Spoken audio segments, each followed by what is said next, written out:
Yes, today we discuss the relative motions between two projectile. Relative motion, relative motion between two projectile. Two projectile. यानी जब दो particle projected किए जाते हैं तो उनके बीच में रिलेटिव मोशन क्या होगा। सबसे पहले we first of we consider this is the first particle is projected. This is the first particle is projected with a velocity. First particle is projected with a velocity u1 meter per second. First particle is projected with a velocity u1 meter per second by making an angle theta 1. And second particle is projected now in this graph, in this diagram. This one is x-axis, this one is y-axis, and second particle is projected from the ground with a velocity u2. It's okay. This in y-axis, this one is x-axis by making an angle theta 2 with the ground. This one is the ground. There are two particles projected from the ground. This is the first particle, this is the second particle, by making an angle theta 1 and theta 2 with a velocity u1 and u2. Okay, so now here you know the acceleration downwards in the both case a is equal to g and a is equal to g. First point is to be noted that यहाँ पे जो relative acceleration होगा, relative acceleration of the both particles, relative acceleration first particle with respect to second, first minus second. This is the relative acceleration of the first particle, this one is the second particle, or that will be g minus g, or relative acceleration that is 0. Now here the horizontal component of velocity of the first particle, horizontal component of the first particle can be written as first particle, horizontal component of the first particle u1 x, that is equal to u1 cos of theta 1. Similarly, horizontal component of the second particle u2 is u2 cos of theta 2. Vertical component of the first particle, that is equal to u1 sin theta 1 and u2y, that is equal to u2y. ये जैसे आपके पास u1y है, ये आपके पास है u1x की u1x horizontal component of first particle along x axis. ये आपके पास हो गया second particle का along x axis. Similarly y first particle का vertical component is this, और second particle का जो vertical component होगा वो u2 sin theta 2.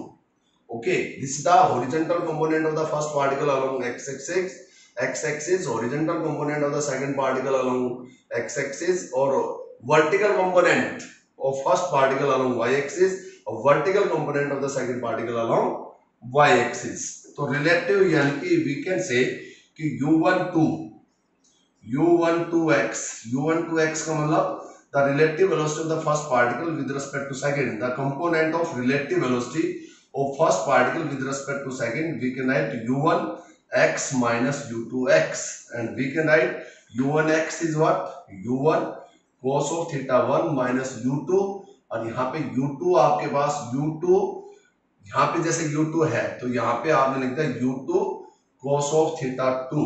This is the relative this is the x component of किसका x component है, this is the x component of किसका x component, first x component of relative velocity of the first particle with respect to second.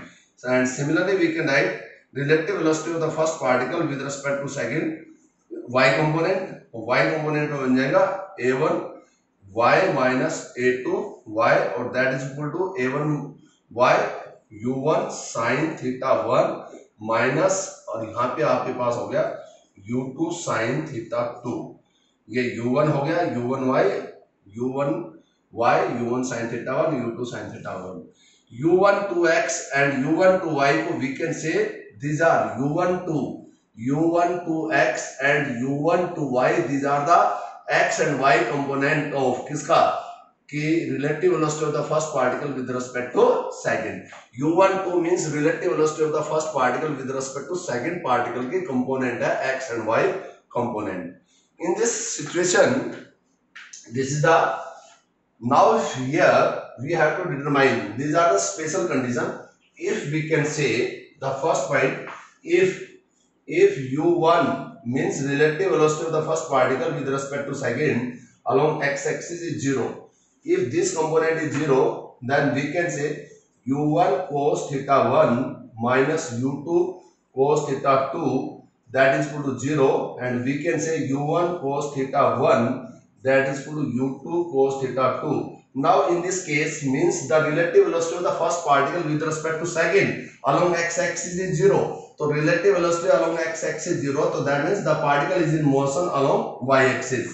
So if u1x, यदि relative velocity of the first particle with respect to second particle along x-axis 0 है, तो that means relative motion, और यहाँ पे जो relative motion है, relative motion is in किसके, is in along y-axis, is in along किसके along है, is in along y-axis. अब यहाँ पे जो relative motion है वो along y-axis है, यानी कि vertical motion है. If the relative velocity of the first particle with respect to second particle का x component यदि 0 है, relative velocity of the first particle with respect to second particle का x component 0 है, तो that means relative motion of the particle along y-axis है. और यहाँ पे y-axis या vertical motion है, और vertical motion में होगा तो यहाँ पे theta is 90, theta is 90. If we can say if u2, if 1 to y is 0, if 1 to y is 0, यदि हमारे पास 1 to y यानी कि relative velocity of the first particle with respect to second, इसका y component यदि 0 है, if y component is 0, y component 0 का मतलब relative velocity of the first particle with respect to second particle along y axis यदि 0 है, तो y axis 0 होने का मतलब that means कि y axis में तो कोई मोशन नहीं है, तो that means now here the relative motion, y में तो मोशन नहीं है, तो that means relative motion is in किसके along, is in along x directions. अब यहाँ पे x direction में relative motion है, x direction होगा तो यहाँ पे थीटा 0 होगा, और इस केस के अंदर u12y 0 होने का मतलब अब u12y that is equal to u1 sin theta 1 और minus u2 sin theta 2. If this is 0, तो that means u1 sin theta 1 is equal to u2 sin theta 2 when this is 0. यदि ये 0 है तो main point to be noted, यदि आपके पास relative motion along y axis है तो u1 cos theta 1 is equal to u2 cos theta 2, और यदि मोशन y एक्सिस में है तो आपके पास x कंपोनेंट लेंगे, और यदि आपके पास x डायरेक्शन में मोशन है रिलेटिव मोशन, तो you can say u1 sin theta 1 is equal to u2 sin theta 2. ये आपके पास है relative motions between two projectile.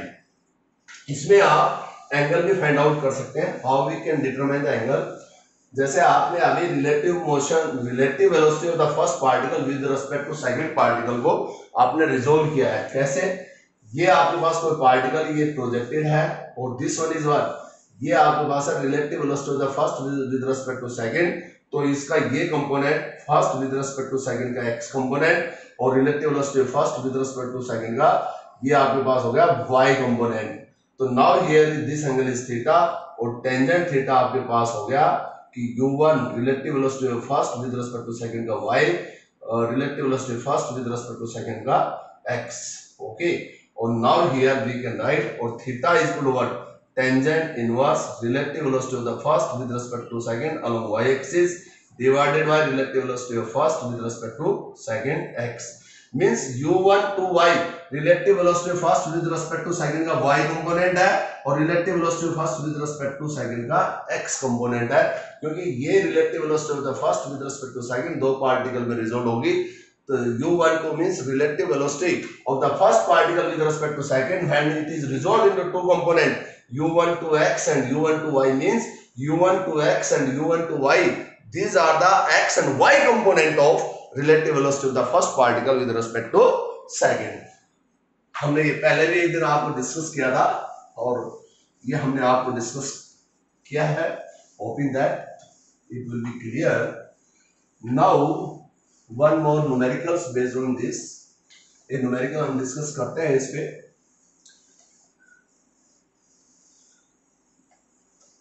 The numerical is that if you have given the two particles, ये particle A है, this particle is projected with a velocity 60 meter per second by making an angle of 60 degree, और this particle is projected with a velocity of 50 meter per second.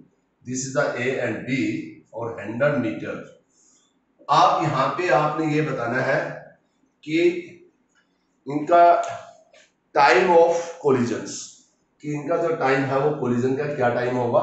सबसे पहले आपने you know that कि यहाँ पे जो first और particle का भी जो एक्सेलेरेशन माइनस जी जे और सेकंड पार्टिकल का भी एक्सेलेरेशन माइनस जी, और ये आपके पास हो गया जे, यानी नेट जो एक्सेलेरेशन है दैट इज जीरो। यहाँ पे जो नेट एक्सेलेरेशन है रिलेटिव एक्सेलेरेशन इज जीरो। तो यहाँ पे सबसे पहले फर्स्ट पार्टिकल की relative velocity of the first particle the component of, जैसे ये है दैट इज व्हाट, इसको लिखेंगे u cos ऑफ 60 डिग्री, और u मींस ये 60 cos 60 आपके पास हो गया cos 60 ये 1/2 और दैट इज 30 मीटर पर सेकेंड।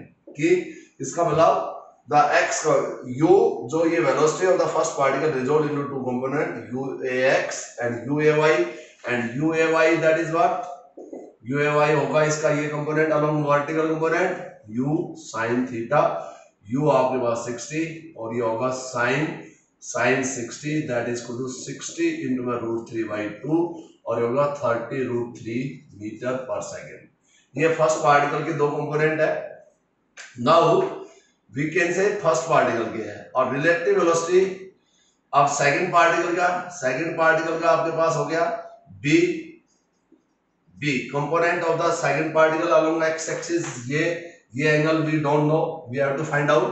तो यू बी एक्स का ये कंपोनेंट होगा that is equal to what, यहाँ पे नेगेटिव साइन ये कंपोनेंट आएगा एक्स के रेस्पेक्ट में, यदि हमने ये एक्स पॉजिटिव ये माना है तो ये बन जाएगा minus u sine of alpha, तो minus u 50 sine of alpha that is B X की component of the B X component of the B particle, X velocity component की किसका, की हॉरिजॉन्टल कंपोनेंट ऑफ किसका, हॉरिजॉन्टल कंपोनेंट ऑफ वेलोसिटी कौन से particle का, B particle का, और इसका जो vertical component of the B particle का होगा दैट विल बी ये आपके पास sorry u cos of alpha, this one is the u cos of alpha and this one will be u sin of alpha, और u b particle का कौन सा vertical component of the B particle, और ये होगा 50 और ये होगा साइन ऑफ अल्फा, ये आपके पास होगा u b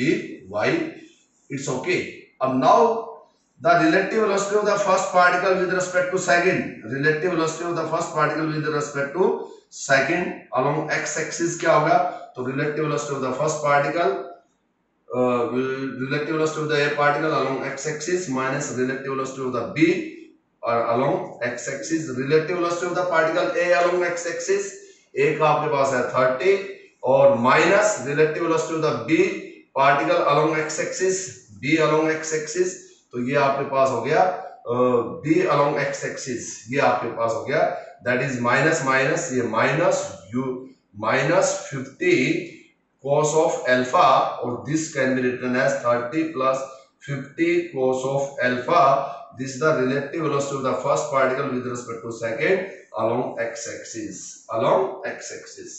अब यहाँ पे है if you assume that this particle assumed to be rest, यदि इस पार्टिकल को हम रेस्ट में मानते हैं और ये पार्टिकल इस पार्टिकल की तरफ मूव कर रहा है, तो यहाँ पर यानी कि if this particle is moving along this, तो we have to determine the time, तो टाइम जो होगा that time will be what, time is equal to relative velocity of the A with respect to B का magnitude that is equal to, अब ये आपके पास है टाइम निकालना है तो डिस्प्लेसमेंट, अब यहाँ पे सॉरी डिस्प्लेसमेंट हो गया, डिस्प्लेसमेंट अब इन दोनों के बीच का है 100 और डिस्प्लेसमेंट 100 है बाई वेलोसिटी, वेलोसिटी आपके पास होगा ए बी का मैग्नीट्यूड, यहाँ पे आपके पास 100 होगा और यहाँ पे आप T time have to determine, और टाइम के लिए हम ये निकालेंगे ये फॉर्मूला कि जो वेलोसिटी अलोंग एक्स एक्सिस है ये आपके पास होगा 30 plus 50 cos of alpha, this is the time,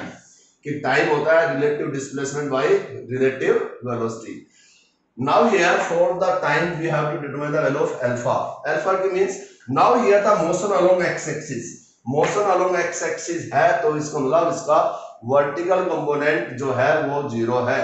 तो रिलेटिव वर्टिकल कंपोनेंट क्या होता है? Relative vertical component a b y means the relative velocity of the first particle with respect to second को हम ले सकते हैं relative velocity of the particle a along y axis, relative velocity of the b particle along y axis. तो relative velocity of the particle A along Y axis आपके पास है u sine of theta minus B relative velocity of the particle b along Y axis.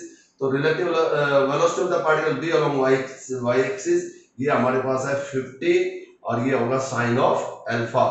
और यदि particle का relative motion along X axis है तो इसका मतलब y एक्सिस का जो रिलेटिव मोशन है वो 0 है.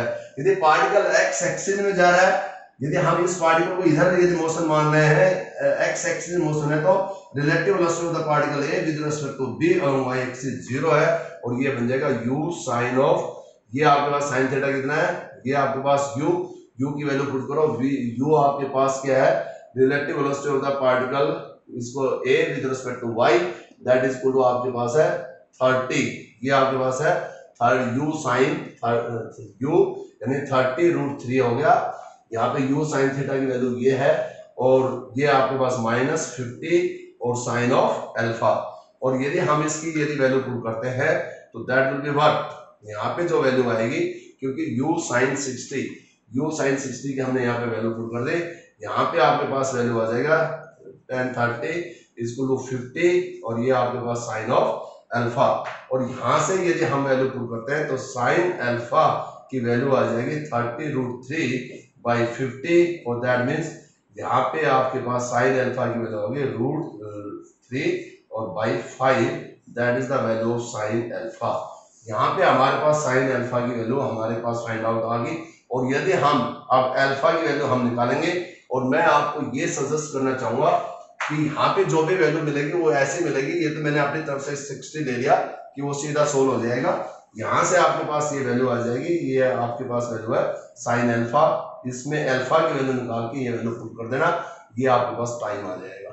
ओके, तो बहुत सारी कैसे भी आप न्यूमेरिकल है, टाइम भी आ जाएगा और अल्फा की वैल्यू भी आ गई. यहाँ पे वैल्यू ऑफ अल्फा की वैल्यू साइन इनवर्स 3√3 और डिवाइडेड बाय 5, ये आपके पास अल्फा की वैल्यू आ गई. और अल्फा की वैल्यू आप पुट करने के बाद ये टाइम आ जाएगा, टाइम ऑफ कोलिजन.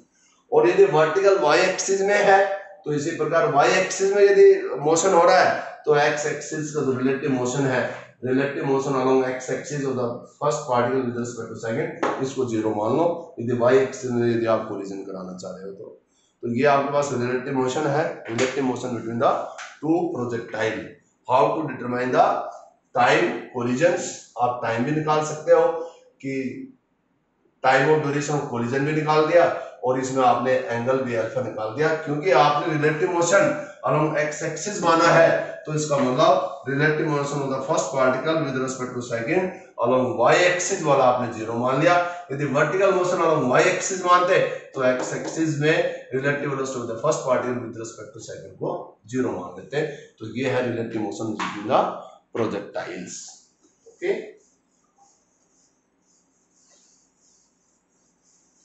इस पे बेस जितने भी न्यूमेरिकल्स है डू इट.